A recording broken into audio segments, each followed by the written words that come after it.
কর্মযোগ্য ব্যস্ততা আর হুলস্থুল কাণ্ড, বাহারি আয়োজন দেখে হঠাৎ যে কারো চোখ কপালে উঠতেই পারে।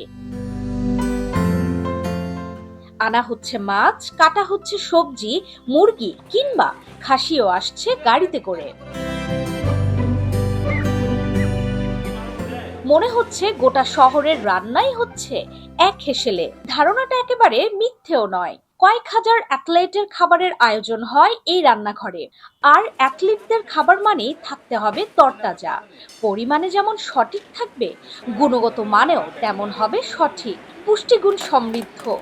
তাই বেছে বেছে বাজারের সেরা জিনিসগুলি কিনতে হয়।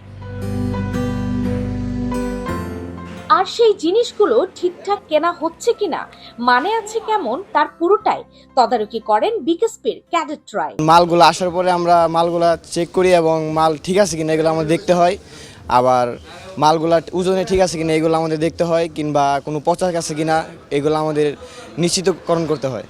তারপরে এই মালগুলা আসার পরে মালগুলা ঠিক মতো কাটাকাটি হচ্ছে কিনা। কেবল ক্যাডেটের তদারকি শেষ কথা নয়, নিবিড় পর্যবেক্ষণের জন্য দায়িত্ব দেওয়া কোচের মতো উচ্চ পর্যায়ের কর্তা ব্যক্তিদেরও। তারা ক্যাডেটদের সাথে সমন্বয় করেন, সবকিছুই তদারক করেন জরুরি চোখে। মালামানের গুণগত মান যাচাই করা ইত্যাদি বিষয় এবং মাছ মাংস সবকিছু পর্যবেক্ষণ করব। এবং আমাদের ডিউটি ক্যাডেট থাকে 2 জন, সেই ডিউটি ক্যাডেটের সুপারিশক্রমে অনুমতিক্রমে আমরা মাল রিসিভ করি এবং মালের ওজন সবকিছু যাচাই করা হয়। তবে ঘটনার শেষ এখানেই নয়। উচ্চ পরিশ্রমে স্বপ্নের পেছনে ছোটা অ্যাথলিটদের ক্যালোরি থেকে প্রোটিন সবকিছু মেনটেন করতে হয় কাটাই মেনে। সেই কাজটাও করেন বিকেএসপির হেসেল ঘরের হুঁশিয়ার দায়িত্বশীলরা। আচ্ছা, আমাদের একটা মেনু আছে 7 দিনের, সকাল দুপুর রাত, প্লাস হলো সকালে টি ব্রেক, বিকেলের টি ব্রেক এবং রাতের মিল ব্রেক। এছাড়া প্রত্যেক বৃহস্পতিবার রাত্রে একটা ইমপ্রুভ মেনু দেওয়া হয়। এছাড়া প্রত্যেক মাসে একদিন করে বিশেষ মেনু, হেভি মেনু প্রদান করা হয়।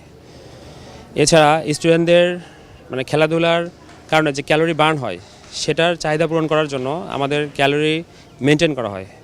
প্রত্যেক স্টুডেন্টকে পার ডে 3200 থেকে 3500 ক্যালোরি আমরা প্রদান করে থাকি। সাম্প্রতিক সময়ে আর্চারি সাগর ইসলাম ছিল, ও ডাইনিং প্রিফেটের দায়িত্ব পালন করছে। সকালে স্কুলে গেমে যাচ্ছে, গেমের পরে আবার আসতেছে, এসে তারা ডাইনিংয়ে ব্রেকফাস্ট করছে, ব্রেকফাস্টের পর আবার হালকা রেস্টের পর আবার ক্লাসে যাচ্ছে। তারা কি যাচ্ছে কি যাচ্ছে না, সো এটা একটা বড় একটা কর্মযজ্ঞ। শুধু খেলার মাঠে খেলবে না, যখন রেসপন্সিবিলিটি আসবে, একটা ডিউটি ক্যাডেট যে থাকতেছে তার হাতে কিন্তু ওই দিনের যাবতীয় সকালবেলা যত এই অলমোস্ট 800-900 ক্যাডেট তাদের খাবার দাবারের সমস্ত জিনিস কোয়ালিটিটা চেক করা, করা সব কিন্তু দায়িত্ব তার। তো ফ্রুটস বলি, ভেজিটেবল বলি, মাছ বলি, মাংস বলি, অন্যান্য ড্রাই রেশন বলি, সব কিছু সে চেক করবে এবং তার সার্টিফিকেট, সে যদি কোনো কিছু করে যে না এটা সে অ্যাকসেপ্ট করবে না, তাহলে কিন্তু আমারও সাধ্য নাই তাকে বলে আবার এটাকে করানো, না তুমি এটা অ্যাকসেপ্ট করাও, নো ওয়ে। তো আমার মনে হয় যে রেসপন্সিবিলিটিটা গ্রো করে এবং এটা একটা অনেক বড় রেসপন্সিবিলিটি। এবং মানুষ যখন এরকমভাবে কাজ